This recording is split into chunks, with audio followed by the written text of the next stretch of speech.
Today, I'm going to tackle the question, how do I write a memoir? More on this coming up. Hi guys, my name is Wendy Dale. I'm the creator of Memoir Writing for Geniuses. Today, I want to tackle the question, how do I write a memoir? So full disclosure here, after watching a 10 or 15-minute video, you're not going to know everything you need to know when it comes to writing a memoir. And if you think that's possible, then you should watch my next video, how to build a Mercedes using common household items. What I do want to do is give you a great introduction to the subject. So you've just embarked on this huge journey and there's a lot to learn, but I wanted to give you the groundwork. I wanted to give you the basics and tell you what it is you are in for, basically. So writing a memoir is a pretty long journey and it involves a lot of things. But if you break memoir writing down into these bite-sized chunks, into these little steps, it actually becomes very doable. So that's my goal today. I want to give you the basics. I want to lay the groundwork. I want to talk to you about the two major subject areas that you're going to start learning about when it comes to writing a memoir. And they are prose and structure. So these are the two main categories when it comes to memoir writing. These are the two main subject areas that you will start to learn about.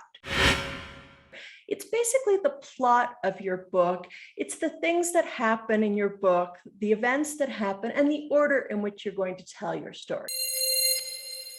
So the second category that you'll be concerned with when it comes to writing your memoir is your prose. Sometimes this is referred to as your narrative voice. This is the style of your writing. You can think of it as the personality of your book. So with these two categories in mind, I'm going to delve into them just a little bit deeper. We're going to start with prose. What's your writing style? So if you're just starting to write your book, this might sound like a really scary question. You think, I'm just starting to write my book. Now I have to have a style?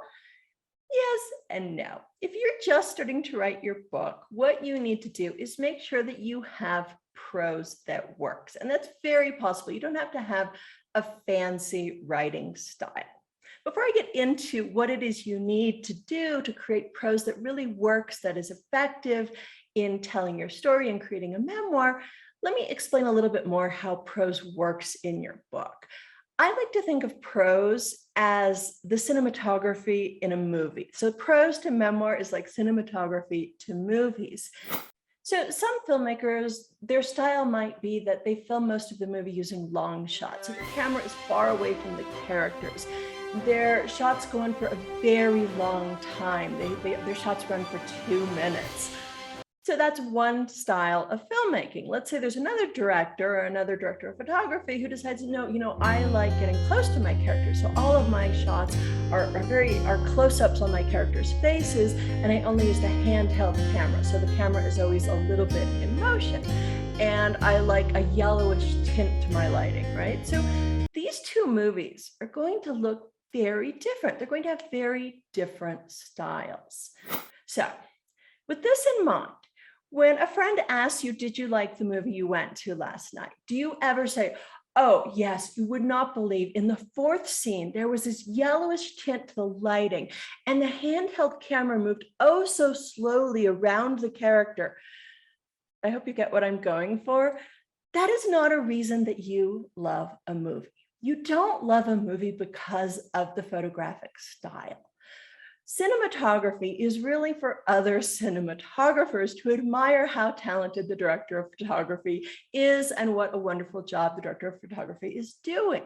And that's great. Style is beautiful. Style is wonderful.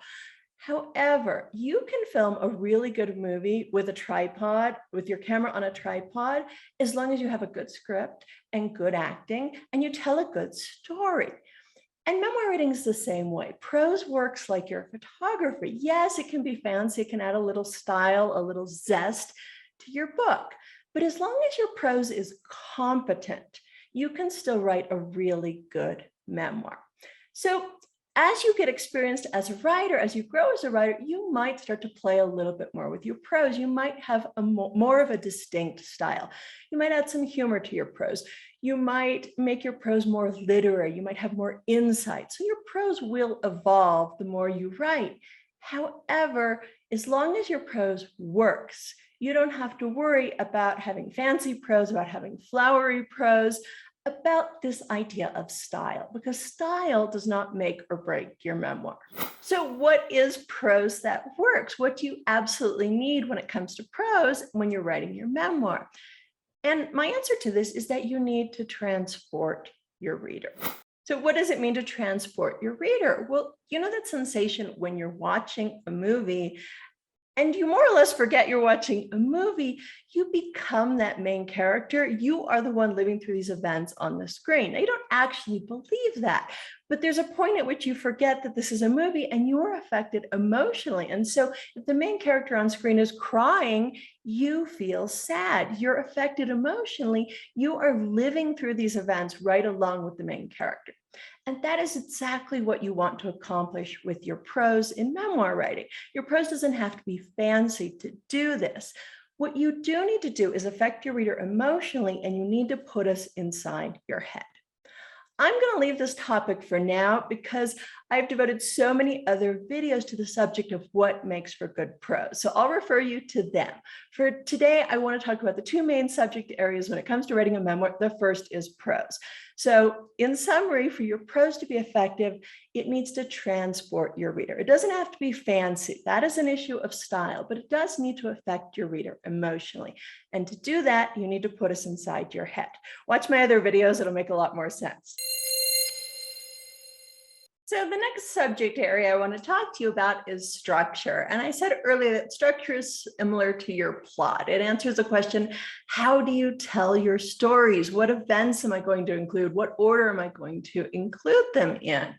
Structure is a little bit tougher than prose, and structure is where I spend most of my time with my students. So let me talk a little bit about structure and why creating the structure for your memoir is a bit trickier and a bit different than writing the plot for a novel. Now, I like to compare these two art forms to painting and sculpture. So I like to think of a novelist as being an oil painter, and an oil painter has a blank canvas and little by little starts creating art out of this blank canvas, starts figuring it out as the artist is painting. So we start with the blank canvas and art is created little by little. A novelist creates something out of nothing. A novelist is inventing her plot. A memoir writer is like a sculptor. With memoir, you have all of the information. So you're working with real life events, and this can be really tricky. So memoir is like having this huge chunk of marble and carving away until you've created art. So the marble is all of this information you're going to use to structure your memoir, and you need to carve away at it until what's left is actually a story. And that is really tricky to do. So one of the biggest problems that memoir writers face is the fact that you have too many memories, you have too much information. And so you need to carve away at this marble until what's left is a good story. I'm going to give you an example. I just made up this story really quickly. It's not a fascinating story, okay, so don't get too excited here. But it's a story that I just made up that would be the kind of story you would find in a novel. So this is my little story. I spent all night baking a cake for a customer who is getting married tomorrow. As I'm about to finish the cake, I run out of red food coloring. I go to the grocery store and buy some. On the way out of the parking lot, a man runs into my car. My car won't start and it feels like my arm is broken. I have no idea how I will deliver the wedding cake tomorrow. I go to the hospital and get fitted for a cast. The nurse gives me an injection. I realize we went to high school together. I tell her about my evening and she says that her son will drive me to the wedding with the cake tomorrow. Okay, again, I told you it wasn't a fascinating story. You'll understand why I'm giving this example in a second, because now I'm going to give you the memoir writer's version of this same story. Now, this is not a real story, but this is what I often see my students do when they're trying to tell a story. They rely on their memory and they remember all of the things that happened to them, and their story turns out sounding something like this. I spend all night baking a cake for a customer who is getting married tomorrow. As I'm about to finish the cake, I run out of red food coloring. My mother calls me on the phone. She says that she is sending me a package in the mail for my birthday. I think about the trip I took to Italy 5 years ago. I go to the store to buy red food coloring.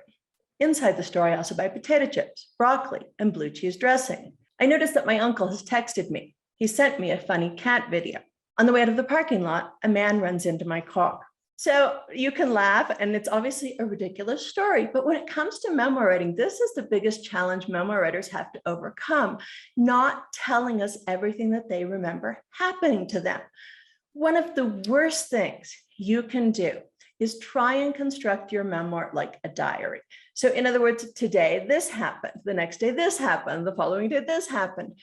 Those are disconnected events and they don't tell a story. If you go back and read your diary, there's not really a story there. You're just telling us what happened on every individual day.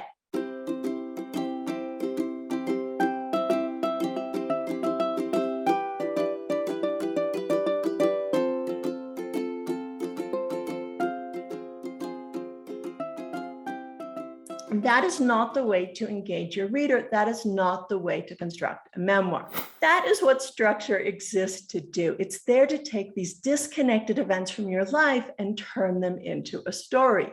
And there are lots of tricks for getting there. There are lots of paths to follow when it comes to taking these events from your life and turning them into a book that actually feels a lot like the plot of a novel. So again, I don't want to make this a 2-hour video. What I have done is I've created a 7-part class when it comes to structure. So in 7 videos, I teach you step by step the major ideas, the major concepts you need to understand when it comes to structuring your book. So the class is completely free. You'll find a link in the description right below this video. I strongly suggest you take it if you're just about to embark on this journey of writing your memoir, because it will give you a really great overview of the main ideas you need to understand when it comes to structuring your book, which is the toughest part about writing a memoir. If you found this video helpful, I'd appreciate a like or a subscribe, and I will see you next time. Take care, guys.